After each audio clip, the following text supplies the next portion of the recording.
যখন তখন শরীরে জ্বালা তুলে দিয়ে ওই মুহূর্তে উনি শেষ। তারপরে বুঝতে পারো একটা মেয়ের কি অবস্থা হয়। যেহেতু আমার নাতি পারে না, আমি চেষ্টা করে দিই। ওই জুয়ান নাতি কিছু করতে পারলো না আমার, আর এই বুড়ো বয়সে আসছে উনি বিমরতি দেখাইতে। আমার তো মনে হয় না যে আপনার উঠবে কিনা, এটাই সন্দেহ, যেখানে আপনার নাতি ফেল মারছে। তাহলে চলো শুরু করি। ঠিক আছে, আসেন।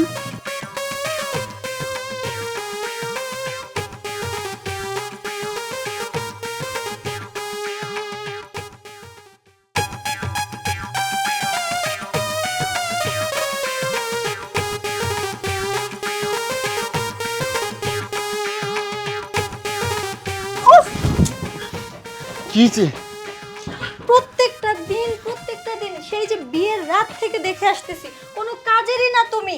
শুধু শুধু আমার শরীরে অশান্তি জ্বালা যন্ত্রণা তুলে দিয়ে তুমি তোমার মতো হাওয়া ঠুস হয়ে যায় তোমার। ওই তো হাঁসের মতো উঠো আর নামো, কি করো তুমি? আচ্ছা, তুমি কি কখনোই বুঝবা না যে আমারও কষ্ট হয়, আমার একটা ইচ্ছা করে, আমার চাহিদা আছে, সেটা পূরণ করতে পারো না কেন? তাহলে কেন বিয়ে করছিলা?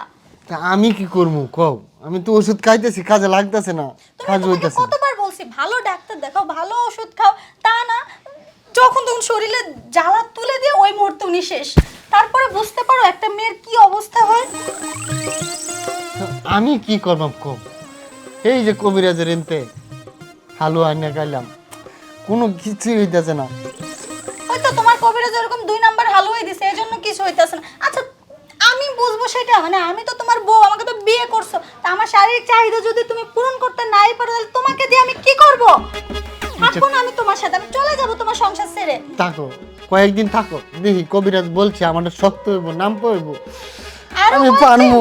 আমি এক মুহূর্ত থাকবো না। ভালো কোথায় লাগে যাচ্ছ? না। আমি তাহলে কি করবো? পরিবারের সুখ না দিতে পারলে তো এরকমই হইব। কবিরাজার বাচ্চা আজকা কেলই। ভালো লাগে না, কোনো কিচ্ছু ভালো লাগে না। কেন যে এরকম একটা অকর্মকে বিয়ে করতে গেলাম। এ নাতি ভবন বয়ালে মন ডাবে যার কি হয়েছে তোমার? না না দাদা, কিছু হয় নাই। আর কি হয়েছে খুইলা কো, আমি তো তোমার দাদা লাগি, দাদা লাগে তো ফিরিতে হন লাগে, বুঝো না কে? কি আর বলবো, ওই যে আপনার গুণধর নাতি, হুম।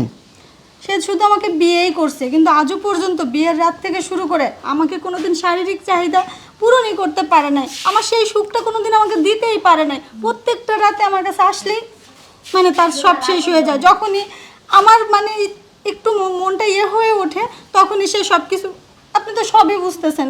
আপনাকে আচ্ছা, এই জন্যই তো আমি কই যে নাতিরে আমি বিয়া করাইলাম, আজকাল 4 বছর হয়ে গেছে গা, একটা পোলাবান সন্তানও না করে। অনেকে আমার এই নাতিরই সমস্যা না তোমার সমস্যা, এটা কেমনে কি করি অন্ধ একটা পরীক্ষা করে দেওয়ার লাগবো। তুমি লাজি নেই দি তোমার সমস্যা না আমার নাতির সমস্যা? কিন্তু সেইটা কি পরীক্ষা, কিভাবে করবেন? মানে শুনো, যেহেতু বলছো আমার নাতির সমস্যা, মানে তোমার যে চাহিদাটা, এই চাহিদাটা মনে করো যে পূরণ করুন লাগবো। মানে আমি একটা পরীক্ষা করি, তুমি যদি লাদিতা হো তাহলে মনে করো যে আইতার আমার লগে। মানে এই চাহিদা কিভাবে পূরণ করবেন? আর এটা তুমি বোঝো না, যেহেতু আমার নাতি পারে না, আমি চেষ্টা করে দিই। ওই জুয়ান নাতি কিছু করতে পারলো না আমার, আর এই বুড়ো বয়সে আসছে উনি বিমরতি দেখাইতে। আমার তো মনে হয় না যে আপনার উঠবে কিনা, এটাই সন্দেহ, যেখানে আপনার নাতি ফেল মারছে। আরে শুনো, জোয়ানের বারবার আর বুইরার একবার, চলো যাই, গেলে বুঝতে পারবা। দেখার যা দরকার, হ্যাঁ চলেন। আসো। আসেন দেখি আপনি কি করতে পারেন, আজ আমিও দেখবো। চলো, তোমার যে কি চাহিদাটা এটা আজকে আমিও দেখবো। ঠিক আছে, দেখেন আমার এই ভরা যৌবন, এই কুচি বয়স, আপনার নাতি আমার কিচ্ছু করতে পারে না। আমার কতটা যন্ত্রণা হয় বোঝেন? আরে তুমি কোনো চিন্তা করো না, বুড়া হইলে কি কমাইব, কিন্তু আমার ওই 40টা আমার কাজের আছে। হ্যাঁ, সেটা দেখবো বলেই তো রাজি হলাম আপনার প্রস্তাবে, নাহলে কি আর এমনি এমনি রাজি হতাম? কোনো টেনশন করো না, তোমার আমি খুশি করে দিলে তো আর আমার বাইতে যাইবা না, আমার মান ইজ্জত যাইব না, আমার নাতিও ভালো থাকবো, ঠিক না? আর এই চিন্তা করে কিন্তু আইছি, বুঝছো? তাহলে চলো শুরু করি। ঠিক আছে, আসেন।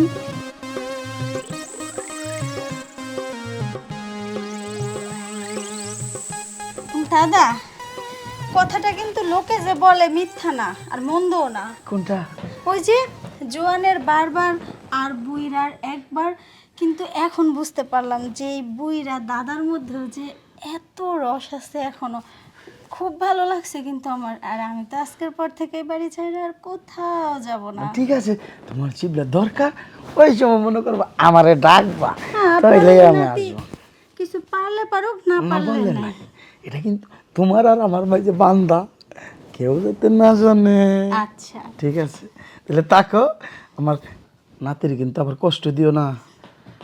ওই আচ্ছা। ওই মনে করো তোমারে বাউ করবো, আমি কাজ করি। আচ্ছা ঠিক আচ্ছা, আছে। তাহলে থাকো, আমি যাই। আচ্ছা আচ্ছা। বাবা, যাই হোক, এই বুইরা দাদা তো দেখি আমার পুরাই চাহিদা পূরণ করে দিছে। আজকের থেকে আমার আর কোনো কষ্ট নেই। যখনই আমার মন চাইবো আমি এই দাদারই ডেকে নিব। যা অকর্মা স্বামীটা, তুই না পারলে না, দাদা তো আছে।